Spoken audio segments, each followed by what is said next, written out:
वंदे गुरुणाम चरणारविंदे संदर्शित स्वात्म सुखावबोधे जनस्ये जांगुलिकाय माने संसार हालाहल मोहशा अखंड मंडलाकारं व्याप्तं येन चराचरं तत्पदं दर्शितं येन तस्मै श्री गुरवे नमः। श्रीराम। खरा होई जागा श्रद्धे सहित, कसा होशी त्या विण तू स्वामी भक्त। कितीदा दिला बोल त्यांनीच हात, नको डगमगू स्वामी देतील साथ। विभूती नमन नाम ध्यानादि तीर्थ, स्वामीच या पंचप्राणामृतात। हे तीर्थ घे आठविरे प्रचिती, न सोडी कदा जया स्वामी घेती हाती। हे तारक मंत्राचे आता शेवटचे 2 चरण आहेत। त्यातला जो 4था चरण आहे तो म्हणजे खरा होई जागा श्रद्धे सहित, कसा होशी त्या विण तू स्वामी भक्त। कितीदा दिला बोल त्यांनीच हात, नको डगमगू स्वामी देतील साथ। जागा व्हायला सांगतायत समर्थ आपल्याला। खरा होई जागा श्रद्धे सहित म्हणजे जागाही व्हायला सांगतायत आणि कसं जागा व्हा ते पण सांगतायत। तर श्रद्धे सहित जागा हो असं सांगतायत। म्हणजे बहुतांशी आपण झोपलेलो असतो हे गृहीत धरलेलं आहे। हे जाग होणं हा जो शब्द वापरलेला आहे तो झोपेत पण जागे होतो तसं त्या अर्थी नाहीये। जागृत, अलर्ट, सावध या अर्थी त्यांनी वापरलं। थोडं सावध हो, श्रद्धेच्या बाबतीत तू सावध हो। कारण काय, श्रद्धा आणि विश्वास हे 2 शब्द अगदी जवळचे आहेत। की माझी स्वामींवर श्रद्धा आहे, माझा स्वामींवर विश्वास आहे। वर्गणी दोघांचे अर्थ सारखे निघतात पण दोघांमध्ये सूक्ष्म फरक असतो आणि तो आपल्या लक्षात येत नाही कारण आपण त्या बाबतीमध्ये जागृत नसतो असं मंत्राला सांगायचं आहे। म्हणून ते म्हणतात खरा होई जागा श्रद्धे सहित। मुळात काय, श्रद्धा हा शब्द खूप वापरून गुळगुळीत झालेला आहे आता इतक्या वर्षानुवर्ष। बरं, आपली कोणत्या ना कोणत्या ठिकाणी श्रद्धा असते, प्रत्येकाची एक श्रद्धा असते। म्हणजे अगदी एखादा नास्तिक मनुष्य असेल तर त्याची त्या नास्तिकत्वावरती पण श्रद्धा असते की मी नास्तिक। कुठे ना कुठेतरी आपली पूर्ण श्रद्धा असते, म्हणजे कुठल्या तरी महाराजांवरती, संतांवर किंवा एखाद्या सद्गुरूंवरती आपली श्रद्धा असते। पण ती तपासून बघायला पाहिजे असं त्यांनी सांगितले, कारण ती श्रद्धा आहे का त्या ऐहिक गोष्टीशी संबंधित फक्त मी त्यांच्याशी काही घेण्यासाठी म्हणून टिकून राहिलेलो आहे। 2 गोष्टी असतात। म्हणजे आम्ही बरोबर वागू किंवा चूक वागू, म्हणजे जनरली जे बघायला मिळतं मी तुम्हाला सांगतो का त्यांनी असं म्हटलंय की खरा होई जागा श्रद्धेचे, की आम्ही बरोबर वागू किंवा चूक वागू पण ते कोणत्याही परिस्थितीत आम्हाला सांभाळतील। ज्यांना आम्ही शरण गेलेलो म्हणजे सद्गुरू संत कोण असतील ते आम्हाला सांभाळतील, आम्हाला हवं ते देतील। या सांसारिक स्वरूपाची श्रद्धा असते। बहुतांशी वेळा जी श्रद्धा असते सद्गुरूंवरती, संतांवरती, ती सांसारिक स्वरूपाची असते। म्हणजे त्याच्यामध्ये सगळ्या सांसारिक डिमांड असतात। अगदी लग्न होणं, मूल होणं, त्यांना शाळेत ऍडमिशन मिळणं इथपासून त्यांचा पुढे संसार, सगळं संसार चक्र, कोणतीही अडचण न येता न कुरकुरता फिरत राहणं आणि ते फिरवणं ही सगळी जबाबदारी त्यांची आहे। देव, बाबा, गुरु हे आपल्या कृपेचं वंगण घालून ते फिरवत राहतील असा विश्वास वाटणं म्हणजे श्रद्धा। खूप वेळा असं होतं की सद्गुरू केलेत ना, आता आम्ही यांना गुरु केलेत, लोक असं म्हणणं आम्ही यांना गुरु केलंय। गुरु केल्यानंतर लोकांची अशी भावना असते की त्यांना मी गुरु केलंय ना, माझा संपूर्ण जीवनाचा मेंटेनन्स कॉन्ट्रॅक्ट त्यांच्याकडे, सगळं त्यांनी बघितलं पाहिजे कारण आता ते आमचे गुरु आहेत की नाही, मग सगळं त्यांनी केलं पाहिजे, आमचं सगळं संसार सुरळीतच चालला पाहिजे कारण ते आमचे गुरु आहेत, त्यांनी ती जबाबदारी घेतलेली आहे। पण हे लक्षात ठेवलं पाहिजे की सद्गुरूंची योजना, संतांची योजना ही आपल्या जीवनामधल्या ऐहिक गोष्टी सुधारण्यासाठी केलेली नाहीये। गोंदवलेकर महाराजांनी त्याचं विश्लेषण करताना इतकं सुंदर सांगितलं की मुळात परमार्थ आणि अध्यात्म हा परिस्थिती सुधारण्याचा मार्ग नाहीये, वृत्ती सुधारण्याचा मार्ग आहे। तुमची वृत्ती अध्यात्माधीन झाली, वृत्ती ईश्वराधीन झाली की कुठल्याही परिस्थितीत मनुष्य समाधानी राहू शकतो। ते समाधान टिकवण्याचं आणि समाधान प्राप्त करण्याचं साधन देण्यासाठी सद्गुरू येतात। आपला भाव असतो की माझ्या जीवनामध्ये जे जे काही घडतं आहे ते सगळं आता सद्गुरूंच्या इच्छेने घडत आहे, विशेषतः जेव्हा चांगल्या गोष्टी घडतात त्या म्हणजे कृपा असं त्याला म्हटलं। ही सद्गुरूंची कृपा आहे, ही श्रद्धा आहे माझी, त्यांची माझ्यावरती कृपा असते। म्हणजे एकदा एक गमतीदार किस्सा स्वामींनी सांगितला होता की एक व्यक्ती पावसला जाऊन आला दर्शनाला स्वामींच्या इथे, समाधीच्या इथे, आणि आला आणि एकदम खुश झाला आणि मला की मी पावसला दर्शनाला गेलो आणि माझी 4-5 दिवसापासून हरवलेली सायकल सापडली, स्वामींची कृपा। आता ही कृपा नाहीये स्वामींची, म्हणजे त्याच्यासाठी काही ते तिथे आलेले नाहीयेत स्वामी. नो डाऊट की माझ्या जीवनामध्ये ज्या काही चांगल्या गोष्टी घडतात त्या घडण्याच्या मागे माझ्या सद्गुरूंचा आशीर्वाद आहे, त्यांचा संकल्प आहे, असं भावनिक मला वाटत राहणं ही सहज गोष्ट आहे. पण सद्गुरूंची त्याच्यासाठी योजना नसते. म्हणजे माझ्या सद्गुरूंकडे एक व्यक्ती आली होती, त्यांची अगदी निस्सीम भक्त स्वामींची, चांगले साधक आणि सधन कुटुंब, सगळं म्हणजे सगळं व्यवस्थित. ईश्वरी कृपेने त्यांना कुठलीच चिंता नव्हती, म्हणजे आरोग्याची नाही, संपत्तीची नाही, आयुष्याची, सगळं छान होतं. तर ते म्हणाले की हे सगळं मला आयुष्यात मिळालं, त्यातून तुम्ही आयुष्यात आल्यानंतर सगळं स्थिर स्थावर झालं. हे जे काही सगळं आहे ते केवळ स्वामी तुमच्या कृपेमुळे आहे. स्वामी पटकन म्हणाले ही कृपाच नाहीये माझी. इतकं आश्चर्य वाटलं बाजूच्या लोकांना की इतकं ते स्वतःहून सांगतायत की सगळं धन, संपत्ती, आरोग्य, आयुष्य, जे काही सगळं संसार नीट चाललाय, अगदी दृष्ट लागण्यासारखा संसार, पण हे सगळं तुमची कृपा आहे. असं तर स्वामी म्हणतात ही माझी कृपाच नाहीये. स्वामी म्हणाले ही माझी कृपा नाही, हे माझं पुण्यसंचय आहे. सद्गुरूंची कृपा कधी लक्षात येते? जेव्हा ह्या सगळ्या स्थिर स्थावर स्थितीमध्ये परिस्थिती विकल होते आणि विपरीत अवस्था प्राप्त होते, त्याही वेळामध्ये सद्गुरूबद्दल आणि ईश्वराबद्दल प्रेम टिकून राहणं ही सद्गुरूंची कृपा आहे. ती तरी आणि तीच तर परीक्षा आहे. म्हणून त्यांनी असं म्हटलं, खरा होई जागा श्रद्धेसहित. आत्मज्ञान होण्यासाठी स्वामींनी त्याची एक व्याख्या केली. श्रद्धा या शब्दाची आमच्या गुरूंनी केलेली एक व्याख्या आहे. आत्मज्ञान होण्यासाठी शास्त्र आणि त्यावर आधारित असणारी गुरुवाक्य सत्य आहेत अशी बुद्धीची धारणा होणं, याला सत्पुरुष श्रद्धा असं म्हणतात.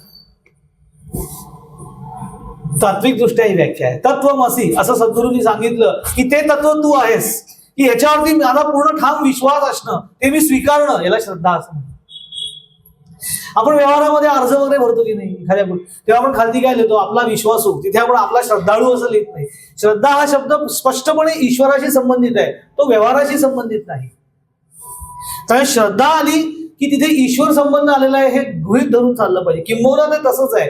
व्यवहारामध्ये हा श्रद्धा शब्द नसतो. पती पत्नींचा परस्परांवर विश्वास असतो, तो प्रेमासहित पण असतो. पण असं जरी असलं, अगदी घट्ट प्रेम पती पत्नीमध्ये असलं तरी देखील ते एकमेकांवरती श्रद्धा ठेवून नसतात. माझ्या पत्नीवरती श्रद्धा आहे कधी, किंवा पती असं म्हणजे माझ्या पत्नीवर श्रद्धा आहे वगैरे, असं ते फार कमी असतं. श्रद्धा कशी असते एक्झॅक्टली मी तुम्हाला सांगतो. त्याचा एक सुंदर प्रसंग आहे, देखणा प्रसंग आहे. श्रद्धा कशी असते ते बघण्यासाठी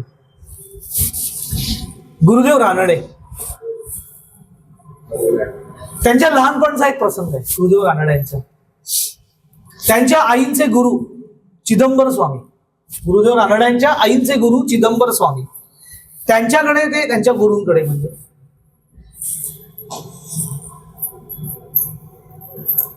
ते चिदंबर स्वामींकडे गुरुदेव रानड्यांच्या आई, गुरुदेव रानडे लहान असताना त्यांच्या गुरूंकडे घेऊन गेले. त्यांचं नाव रामचंद्र, म्हणजे गुरुदेव रानड्यांचं मूळ नाव रामचंद्र. तर छोट्या रामला ती आई त्यांच्याकडे घेऊन गेली आणि चिदंबर स्वामींना आईने नमस्कार केला. छोट्या रामनी पण नमस्कार केला. छोट्या रामनी जेव्हा नमस्कार केला त्यावेळेला त्याला पाहताच गुरु असं उद्गारले, हा पुढे मोठा साधू पुरुष होणार आहे, असं त्यांनी आशीर्वाद दिले. बाकीच व्यक्त केलं त्याच्याकडे बघून. संतांना एक विशेष दृष्टी असते. एखादी भविष्यात येणारी अधिकारी व्यक्ती त्यांच्या समोर आली की ती घडत असताना त्यांच्या लक्षात येतं की हा पुढे घडणार आहे, आणि ते काही वेळेला तसं बोलून दाखवतात. तसं त्यांनी पटकन गुरुदेव नारायणांच्या आईला बोलून दाखवलं की हा पुढे मोठा साधू पुरुष होणार आहे. घरी आल्यानंतर ताबडतोब दुसऱ्या दिवशी जेव्हा त्या घरी आल्या, घरी आल्यानंतर आईने छोट्या रामला स्नान घातलं, त्याला नवे कपडे घालायला दिले, चौरंग सजवला, चौरंगावर आपल्या मुलाला बसवलं आणि त्याची पाद्यपूजा करायला सुरुवात केली. आणि चक्क आईने आपल्या मुलाच्या पायावरती डोकं ठेवलं. आणि हे सगळं छोटा राम त्याला काही तो भांबावूनच गेला, तो त्याला काही कळत मार्ग नाही, आई असं काय करते. त्यांनी न राहून आईला विचारलं, आई अगं हे काय करतेस तू सगळं. तेव्हा गुरुदेव नारायणांच्या आईने उत्तर दिलं, माझ्या गुरूंनी म्हटलं आहे की तू पुढे मोठा खूप साधू होणार आहेस आणि ते त्याप्रमाणेच घडेल, पण ते पाहायला कदाचित मी नसेल, म्हणून आत्ताच नमस्कार करून घेते. याला श्रद्धा असं म्हणतात. ही श्रद्धा आहे. म्हणजे श्रद्धा एक्झॅक्टली ओळखायची कशी, तर याला श्रद्धा असं म्हणतात. म्हणजे हा प्रसंग श्रद्धा आणि त्याच्या भावनेचं उत्कट आणि जिवंतपणाचं उदाहरण आहे.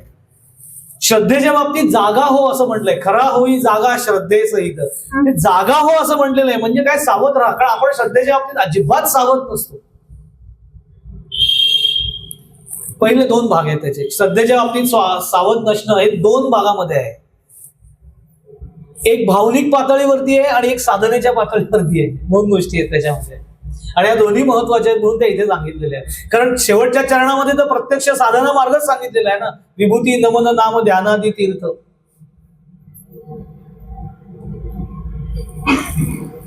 आपण उपासना करत असतो, प्रामाणिकपणे करत असतो. जी आपली उपासना असेल, काही वेळेला आपली उपासना ही स्वयं आपण स्वीकारलेली असते. जर काही प्रत्यक्ष देहाने गुरु सापडले नसतील, मिळाले नसतील, तर संतांची पुस्तकं वाचून किंवा कुठेतरी ऐकून.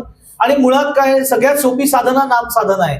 की नाम साधना करायला तुम्हाला गुरु प्राप्त झाले पाहिजेत असं सुद्धा नाही, बिलकुलच नाही. मग अनुग्रहाची काय आवश्यकता आहे का?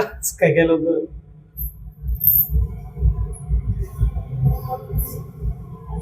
गोंदवलेकर महाराजांना एकाने विचारलं होतं की अनुग्रह घेऊन साधना करणं आणि अनुग्रह न घेता साधना करणं याच्यात काय फरक असतो. तर महाराज मला फारसा फरक नाहीये. मग काय फरक आहे का फरक? थोडा फरक आहे मला. काय फरक आहे मला? अनुग्रह न घेता साधना करणं म्हणजे आपण गुरूंचा हात धरून रस्त्यावरती चालणं, संतांचा. आणि अनुग्रह घेऊन साधना करणं म्हणजे त्यांनी आपला हात हातात धरून चालवणं. हा फरक आहे असं ते माझे. तेवढाच काय तो फरक आहे. पण जी काय आपण उपासना करत असू, साधना करत असू, ती आपण प्रामाणिकपणे करतो आहोत. आपली त्याच्यावर श्रद्धा आहे. श्रद्धेशिवाय हे होऊच शकत नाही. श्रद्धा आहे म्हणून मनुष्य साधना करतो, नाम घेतो. आपली त्याच्यावर श्रद्धा आहे. ती कुठपर्यंत टिकते? ती कुठपर्यंत टिकते? जोपर्यंत माझ्या मनासारखं घडत असतो तोपर्यंत. खूप वेळा असं होतं, जोपर्यंत माझ्या मनासारखं घडत असतं आयुष्यामध्ये, विशेष काही माझ्या मनाविरुद्ध घडत नाहीये, तोपर्यंत माझी श्रद्धा अगदी पक्की असते. आणि एकदा का काही नेमकं प्रारब्धाचा फटके कधीही बसू शकतात. त्रिविध तापामध्ये आपल्याला ठेवलेलं आहे. समर्थ म्हणतात, जो संसार दुःखी दुखावला त्रिविध तापे पोळला, तोची अधिकारी तोची चकार वापरलाय, तोची अधिकारी झाला परमार्थ माझे. हे त्रिविध ताप आपल्यामध्ये, आपण त्यात जसे त्रिसूत्रीमध्ये आहोत, संचित प्रारब्ध क्रियमाण, तसं आपण 3 तापामध्ये पण असतो. आधिदैविक, आधिभौतिक आणि आध्यात्मिक, असे 3 तापामध्ये असतो. आणि प्रपंचातल्या ह्या माणसाला ह्या 3 तापातनं जावंच लागतं. असं होतच नाही, जायलाच लागतं. मग ज्या वेळेला हे ताप व्हायला लागतात त्यावेळेलाच आपली श्रद्धा खरी कस लागतो, श्रद्धेचा. तेव्हा कस लागतो श्रद्धेचा. मग आपली श्रद्धा हलते. किती हलते श्रद्धा? निष्ठा सुद्धा आपली हलायला लागते. म्हणजे माझी श्रद्धा सध्या स्वामी समर्थांवरती आहे किंवा गजानन महाराजांवरती. मी इतकी वर्ष त्यांची साधना, उपासना, पोथी वाचतोय, पारायणा करतोय, जप करतोय, जे काही माझी उपासना असेल ती. पण समजा माझ्या आयुष्यामध्ये काही विपरीत घडलं आणि ते पाठोपाठ घडायला लागलं, तर त्या क्षणी आपल्याला असं वाटतं की बहुतेक आपण जी उपासना करतोय ती एकदम महाराजांपर्यंत पोहोचत नाहीये किंवा महाराजांचं आपल्याकडे कृपा नाहीये, आपलं लक्ष नाहीये. मग लगेच आपण महाराज बदलण्याच्या तयारीत पण असतो. मग गजानन महाराज नाहीत का चांगले, पॉवरफुल, कमी पडते पॉवर त्यांची थोडीशी बहुतेक, मग आता अक्कलकोटला जाऊया. पण अक्कलकोटच्या स्वामींची पण पॉवर कमी पडते का, मग शिर्डीला साईबाबांकडे जाऊया. मग तिथे पण नाही का, असं आम्ही शोधत फिरतो. म्हणून समर्थाने सांगितलं, बहुहिंडता सौख्य होणार नाही, शिणावय परी नातुडे हित काय. हे बहुहिंडता त्याच्यासाठी झाली. श्रद्धा घेऊन फिरत राहतो आम्ही. मग वेगवेगळे तोडगे वगैरे, हा सगळा ज्याचा त्याचा वैयक्तिक प्रश्न असतो. पण श्रद्धावान जी व्यक्ती असते, लक्षात ठेवा, त्याची निष्ठा कायम असावी. वाटेल ते झालं तरी मी तुम्हाला सोडणार नाही, जे माझं आराध्य असेल ते. जर मी स्वामींचा भक्त आहे, अक्कलकोट स्वामींचा आहे, तर बस एक म्हणजे निष्ठा. आपली निष्ठा कशी असते का, आमच्या स्वामींनी एक त्याच्यावरती सुंदर प्रसंग लिहिलाय. ते असं म्हणायचे की एक मुलगा एका ग्रीटिंग कार्डच्या दुकानामध्ये गेला. म्हणजे हे खूप जुन्या काळातली कथा आहे. तेव्हा ग्रीटिंग कार्ड वगैरे होता, मोबाईल सगळं गेलं ते. तर तो ग्रीटिंग कार्डच्या दुकानामध्ये गेला आणि तिथे गेला आणि तो ग्रीटिंग कार्ड बघत होता त्या गॅलरीमध्ये. तर त्या दुकानदाराने विचारलं, बऱ्याच वेळेला कुठलं ग्रीटिंग कार्ड सिलेक्टच नाही केलं, सारखं बघायचं, ठेवून द्यायचा. तर ते म्हणाले, कुठलं ग्रीटिंग कार्ड हवंय? तर तो मला की मला माझ्या प्रेयसीला देण्यासाठी ग्रीटिंग कार्ड हवं. आणि त्या ग्रीटिंग कार्ड वरती असा मजकूर पाहिजे की माझ्या एकमेव प्रेमा खातर असा मजकूर पाहिजे. तर तो मला मग देतो तुला काढून मी ग्रीटिंग. त्यांनी एक ग्रीटिंग कार्ड काढून दिलं, त्याच्यावर लिहिलं होतं माझ्या एकमेव प्रेमा खातर. तर तो मला एक नाही, डझनभर हवेत.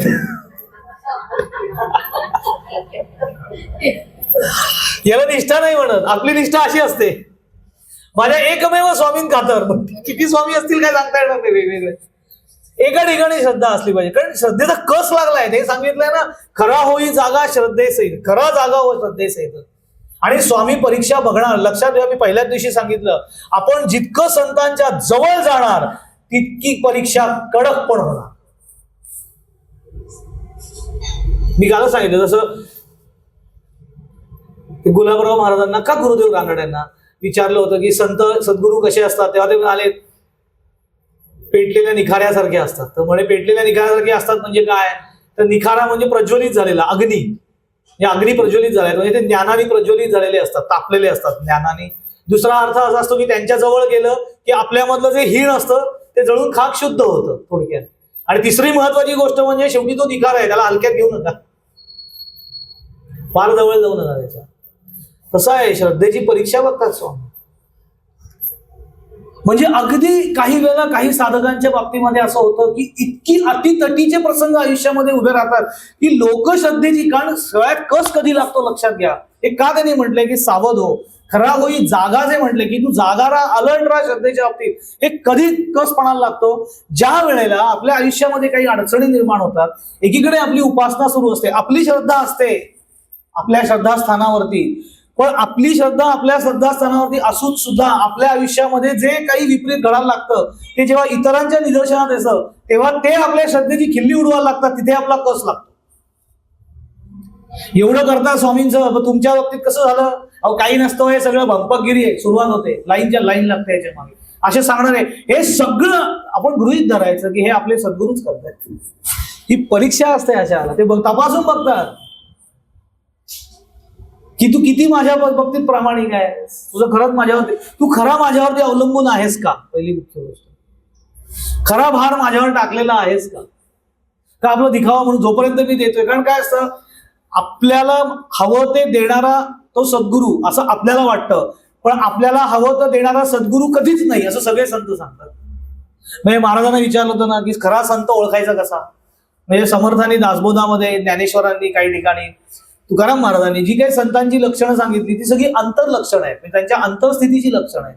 पण बाहेरनं बघून कसं ओळखायचं ही व्यक्ती संत आहे आणि ही सद्गुरू ह्यांच्याकडे जायला हा व्यक्ती योग्य आहे, कसं ओळखणार. तर महाराज मला सोपं आहे. सोपं काय, ते मला त्याच्याकडे गेल्यानंतर जेव्हा आपल्याला जे हवं आहे त्यातलं काहीही मिळणार नाही याची 100% खात्री झाल्यानंतर सुद्धा तिथे थांबावं असं वाटतं, तेव्हा समजावं हा संत आहे. आणि ही परीक्षा आहे, ही आपली परीक्षा असते. समर्थ म्हणतात, आपुल्या मनासारिखे न घडे तेने गुणे निष्ठा मोडे. तरी गोष्टी आपणाकडे सहजची आली, आपुल्या मनासारिखे न घडे. आपल्या मनार्थ नाही घडलं की तेने गुणे निष्ठा मोडे. तेव्हा आपली श्रद्धेची क्वालिटी घालती घसरते लगेच. आमच्या मनार्थ नाही झालं, काय आमच्याचकडे लक्ष नाही, स्वामींनी तोंडच फिरवलंय का. परीक्षा बघतात का नाही, परीक्षा बघणार. आपल्याकडे म्हणच आहे ना, सोनं पिवर होण्यासाठी तुला भट्टीत तापावं तर लागतच ना. तसं पूर्ण कृपांकित व्हायचं असेल. समर्थ रामदास स्वामी एकदा भिक्षा मागायला एका ठिकाणी गेले. त्या माऊलीने प्रेमाने रोज त्यांना त्या भिक्षा घालायच्या आणि त्या रोज म्हणायच्या, स्वामी कृपा करा. तर समर्थ काही बोलायचे नाही, रामाची इच्छा असेल तेव्हा होईल असं आशीर्वाद देऊन जायचे. नंतर काय झालं, त्या खूप मागेत लागल्या की का तुम्ही माझ्यावर कृपा करत नाही, माझ्याकडनं काही चूक होतीये का, मी काही करायला हवंय का, अजून कृपा करा म्हणजे अनुग्रह द्या असं त्यांचं. समर्थ म्हणाले ठीक आहे. दुसऱ्या दिवशी समर्थ पुन्हा गेले आणि त्यांनी ज्याच्यात ते भिक्षापात्र त्यांचं होतं त्या भिक्षापात्रामध्ये समर्थांनी चिखल कालवला सगळा. असा चिखल कालवला, तो चिखल काढून टाकला आणि ते चिखलाने माखलेलं भिक्षापात्र घेतलं आणि त्यांनी भिक्षा मागितली. तर त्या बाई भिक्षा टाकायला आल्या, तर त्या मला, अहो स्वामी भिक्षा नाही देता येणार त्याच्यामध्ये. का म्हणे, भिक्षापात्र आहे. घाण लागले, चिखल आहे त्याच्यामध्ये. नाही टाक ना म्हणे त्याच्यामध्ये, भिक्षा काय आहे, भिक्षा आहे, भांडं कसं का असे ना. अहो असं कसं, ती फुकट जाईल सगळी. तसंच म्हणे, अंतःकरणाचं भांडं जोपर्यंत स्वच्छ होत नाही तोपर्यंत सद्गुरू कृपा करत नाही ते म्हणे. तसं आपल्या अंतःकरणाचं भांडं पूर्ण स्वच्छ नसतं, ती श्रद्धा लकलकीतपणे स्वच्छ व्हायला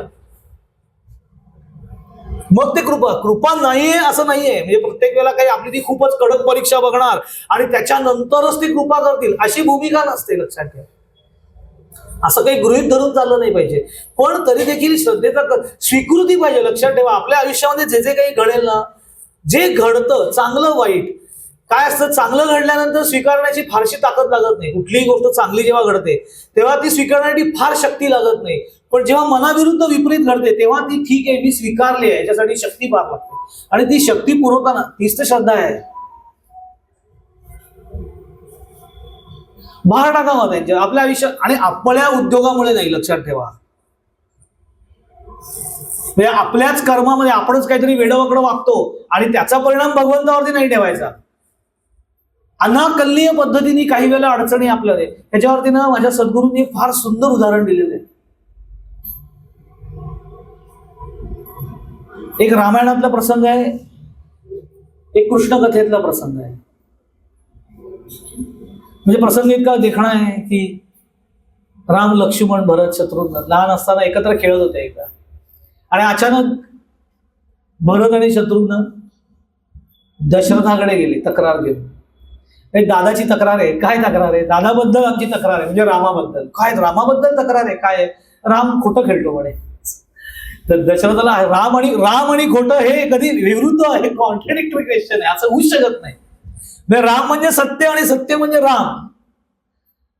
तर राम दादा खोटं खेळतोय, तर ते तुम्ही काहीतरी चुकीचं आहे, राम दादा खोटं खेळू शकतो. कैकेयीकडे जातात. कैकेयीला भरत सांगतो की तू सांग राम दादा खोटं खेळतो. कैकेयी म्हणते काही जग इकडचं तिकडे झालं तरी राम खोटं खेळू शकत, तुम्हीच काहीतरी चुकताय, रामच खोटं खेळतोय. ऐकायला तयार नाही. बरं, प्रश्न असा पडतो की राम खोटं खेळणार नाही हेही वाक्य खरं आहे, आणि भरत म्हणतोय राम खोटं खेळतोय हेही वाक्य खरं वाटणार. भरतही कधी खोटं बोलणार नाही. आता आली पंचायत. म्हणून काही निवाडा करते, त्याच्यात काय झालंय मला सांगा.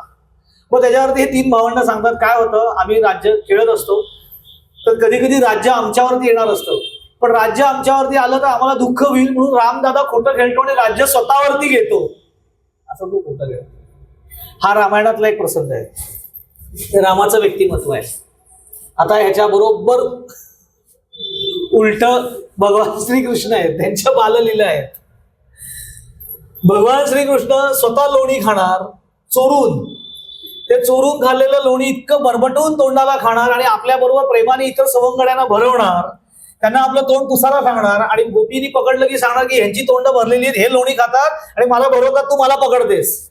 म्हणजे दुसऱ्यावरती स्वतःवरती येत असलेलं राज्य हे दुसऱ्यावरती ढकलणारा कृष्ण आणि दुसऱ्यावरती असलेलं राज्य स्वतःवरती घेणारा हा राम, असे दोन खेळ चाललेले असतात आपल्या आयुष्यामध्ये, असं स्वामी म्हणायचे. स्वामी असं म्हणायचे की ज्या वेळेला आपल्या आयुष्यामध्ये आपण विशेष काहीही प्रयत्न न करता, आपलं काहीही विशेष कॉन्ट्रीब्युशन नसताना, आपली विशेष योग्यता नसताना सुद्धा आपल्याला आयुष्यामध्ये काही गोष्टी झटकन प्राप्त होतात किंवा अनाकलनीय पद्धतीने आपल्यापर्यंत त्या गोष्टी पोचतात, तेव्हा समजायचं आपल्याशी आता राम खेळतो आहे.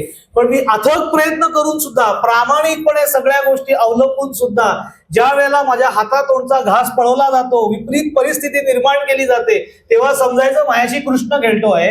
दोघांनाही स्वभाव खेळण्याचाच आहे. एक खेळता खेळता कृपा शिकवतो आणि एक खेळता खेळता संघर्ष शिकवतो. कारण या दोन्ही गोष्टींची आवश्यकता आहे. कारण कृपेचा प्रांत हा सारखा बरसणार नाहीये, कधीतरी संघर्ष करावाच लागणार आहे. आणि कृष्ण स्वतः फसवतो, तो स्वतःच्या फसवण्यातनं पण शिकवतो लोकांना की जी लोक मोठी असतात ती सगळी खरी असतात असं नाही, लक्षात ठेवा. खूप सावध असतो. म्हणून इथे शब्द जो वापरलाय, खरा होई जागा श्रद्धेसहित म्हणते, याचा अर्थ फक्त आपल्या श्रद्धेचा असा नुसत्या स्वीकृतीचा नाहीये, दुसरा आयाम त्याचा असा आहे, तुम्ही कुठे श्रद्धा ठेवलेली आहे त्या श्रद्धास्थानाच्या बाबतीत जागे राहा. अयोग्य ठिकाणी श्रद्धा ठेवू नका. कारण बहुतांशी वेळेला लोकांची श्रद्धा जी जाते त्याचं कारण मुळात श्रद्धा जिथे ठेवली जाते ती जागा श्रद्धा ठेवण्याच्या योग्यतेची नसते. त्यामुळे म्हणून जाग व्हा हा जो शब्द वापरलाय, खरा होई जागा श्रद्धेसहित. कुठे श्रद्धा ठेवायची ओळखून घ्या. भोळसटासारखी कुणाची तरी मागे लागू नका. कोणीतरी काहीतरी सांगते, लोक थोडं आताच्या जगात तर फार सावध राहायला लागतं.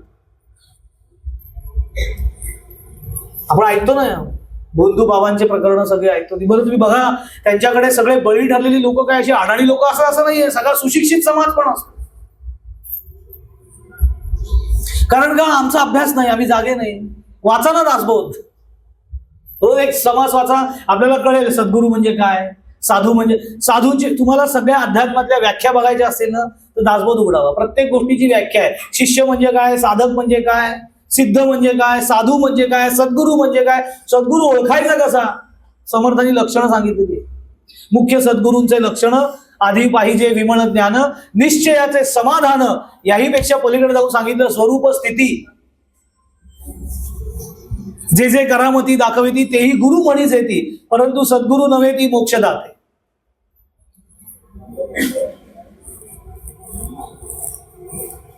शिष्यास न लवती साधन, न करविती इंद्रिय दमन, ऐसे गुरु अडक्याचे तीन, मिळाले तरी त्याच्यावे.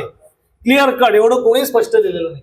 एवढं सांगून सुद्धा आम्ही फसतो. म्हणून ते म्हणतात श्रद्धा पक्की ठेव, खरा होई जागा श्रद्धेसहित. श्रद्धा कुठे ठेवलीस, कुणावर श्रद्धा ठेवलेली आहेस, ती व्यक्ती त्या योग्यतेची आहे की नाही, तो काय सांगतो आहे. तू माझ्याकडे ये, मी सांगतो ती साधना कर, माझं नाव घे, मी तुझं दैव बदलून टाकीन, असं जर कुणी सांगितलं तर समजायचं ही व्यक्ती खोटी आहे. कारण जी गोष्ट दिसत नाही, जी गोष्ट अननोन आहे, म्हणजे दैव हा अननोन फॅक्टर आहे, ती बदलण्याची भाषा करणारा बंधू असू शकतो. असं कसं बदलता येईल दैव. तर असं नाही वाटेल ते सांगणार काहीतरी तोडगे तोडगे. जो ईश्वराबद्दल बोलतो आहे आणि ईश्वरा व्यतिरिक्त काही बोलत नाही, ती सद्गुरू असते. बघा तुम्ही सद्गुरूकडे महाराजांचं चरित्र काढून वाचा. मी तुम्हाला सोप्या गोष्टी सांगतो, ओळखायचं कसं. गोंदवलेकर महाराजांचं चरित्र काढा. महाराजांकडे किती माणसं गेली असतील, अनेक अडचणी घेऊन. स्वरूपानंदांकडे पावसला किती माणसं गेली असतील. आपल्याला जेवढी ज्ञात असतात, आपल्याला मोठी मोठी माणसं माहिती असतात, पण अनेक लोक त्यांच्या दर्शनाला काही ना काहीतरी अडचणी मनात ठेवून गेले असतील. पण यांनी काय उपाय सांगितले. महाराजांकडे गेले की महाराज रामनाम द्यायचे, पावसला स्वरूपानंदांकडे गेले की ज्ञानेश्वरी हातात द्यायचे. ह्याच्या तुझं काही तोडगा नाही. स्वरूपानंदांची तर ख्याती अशी होती की त्यांच्यासमोर आपण गेलं आणि मनात एखादा प्रश्न विचारायच्या आधीच ते आपल्याला ज्ञानेश्वरीचं एखादं पान उडायला सांगायचे की अमुक एक नंबरचं पान काढ, आणि तुझ्या समोर जो श्लोक येतो, श्लोक वाचला ज्ञानेश्वरीतला की आपल्या प्रश्नाचं उत्तर मिळून जायचं अंतरसाक्षीत्व. महाराजांकडे गेल्यानंतर दृष्टिकोन बदलून टाकायचे माणसाचं. अजूनही आहे, आज सुद्धा स्वरूपानंद देहानी नाहीये, पण तुम्ही समाधीची इथे ज्ञानेश्वरी ठेवलेली असते. परीक्षा बघण्यासाठी म्हणून नाही, आपल्या स्वतःची परीक्षा करण्यासाठी करायला हरकत नाही. ठीक आहे, महाराजांची परीक्षा, स्वरूपानंदांची परीक्षा बघण्यासाठी आपण तिथे जायचं. हा भाग खूप महत्वाचा आहे. जसं महाराजांकडे मी मागे 2-3 गोष्टी सांगितल्या की कसं असतं की संतांकडे श्रद्धेच्या बाबतीत आपली श्रद्धा योग्य ठिकाणी आहे का नाही, तो योग्य मार्ग सांगतो आहे का नाही, हे तपासून बघायला पाहिजे. ज्या ठिकाणी कृपेच्या बदल्यामध्ये पैसे मागितले जातात ते गुरुस्थान नाही, हे लक्षात ठेवा. अनुग्रहाचे रेट वगैरे, फी, अनुग्रहाची फी वगैरे ते घ्यायची की नाही घ्यायची हा त्यांचा प्रश्न आहे. हा संतांचा मार्ग नाही आहे. पण असं कुठे असेल तर ते गुरुस्थान नाही, हे पक्क लक्षात ठेवा. गुरु जिथे व्यवहार आला तिथे गुरुस्थान नाही. कारण गुरुस्थानाच्या इथे केवळ आणि केवळ प्रेम आणि ईश्वर, याच्या व्यतिरिक्त काही नसतं. ते अपेक्षा निरपेक्ष असतात. त्यांच्या आपण सुरुवातीला बघितलं अवधूत वृत्ती म्हटलेली आहे स्वामींना. अवधूत निरपेक्ष निस्पृह आहेत, ते वैराग्य, काही अपेक्षा नाही, त्यांना काही नको आहे, त्यांना काही हवाय म्हणून ते आपल्या समोर प्रगट झालेले नाहीये. एकही जण उद्या स्वामी समर्थांना मानत नसेल तर स्वामींना काय फरक पडणार, त्यांना काय फरक पडत. ते त्यांच्या समाधीमध्ये निमग्न आहेत, ते शांत आहेत, ते त्यांचं काम करत राहतात. महाराजांकडे नाही का एक व्यक्ती, महाराजांच्या गोंदवलेकर महाराजांच्या जीवनातला एक सुंदर प्रसंग की महाराज हयात असताना त्यांनी एका त्यांच्या साधकाला आपल्या चरण पादुका दिल्या पूजेसाठी, कौतुकाने त्याला दिल्या. तो खूप चांगला साधक होता. आता त्या लाकडी पादुका होत्या, कडावा म्हणजे त्या लाकडी होत्या. तर त्या तो रोज नित्य पूजा करायचा. आता त्याला ते लक्षात नाही आलं की त्या लाकडी आहेत, पण त्या कुठल्या लाकडाच्या आहेत काय असं पण विचारणार थोडीच. एवढ्या महाराजांसारख्या विभूतीने जर प्रत्यक्ष पादुका दिल्या तर ते महाराजच आपल्या घरात आल्यासारखे आहेत. तर त्यांनी त्या पादुकांवरती पूजा वगैरे करायला सुरुवात केली. तो अभिषेक वगैरे करायचा घरी. तर ते काय आलं, लाकूड असल्या कारणाने थोडं कुजलं आणि ती भंगली पादुका.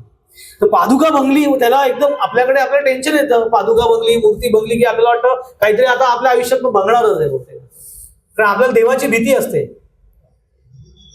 आपण गॉड लव्हिंग नसतो, गॉड फिअरिंग असतो. खूप वेळा भीतीने आपण सगळं करतो. सो स्वामी सांगतात की प्रीतीपोटी करा, आपण भीतीपोटी करतो सगळं.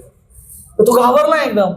तर घरच्यांचं मत पडलं की आपण उगाच काही विचार करायला नको, आपण महाराजांना जाऊन सांगूया की तुम्ही दिलेल्या पादुका अशा अशा होत्या, त्यातली एक पादुका भंगली तर काय करू.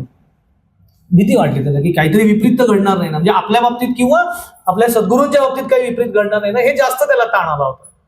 म्हणून त्यांनी महाराजांना जाऊन सांगितलं की असं असं झालंय, तर एक पादुका तुम्ही दिलेल्या चरण पादुकांपैकी ती एक खडावा भंगले, तर काय करू? तर महाराज म्हणाले, अरे भले शाब्बास, असं म्हणाले. त्याला एवढा आता शाब्बास म्हणे, आता तू काही चिंताच करू नकोस. पण म्हणे एक गडबड केलीस म्हणे, तुला टेन्शन आलं. काय गडबड झाली? तू मला लंगडा केलास. एक पादुका भंगली, तुम्हाला अहो चुकून झालं. नाही नाही, पण काही हरकत नाही म्हणे, तुम्हाला एका पायाने लंगडा केल्यामुळे आता होणार काय माहितीये का, आता तुझ्या घरात मी जाऊ शकणार नाही, असं ते. हे सद्गुरु स्थान आहे. दृष्टिकोन बदलतात.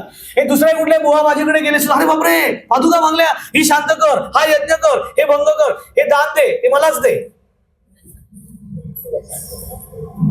हे गुरुस्थान आहे. म्हणून खरा होई जागा श्रद्धेसहित. श्रद्धास्थान तपासून बघा.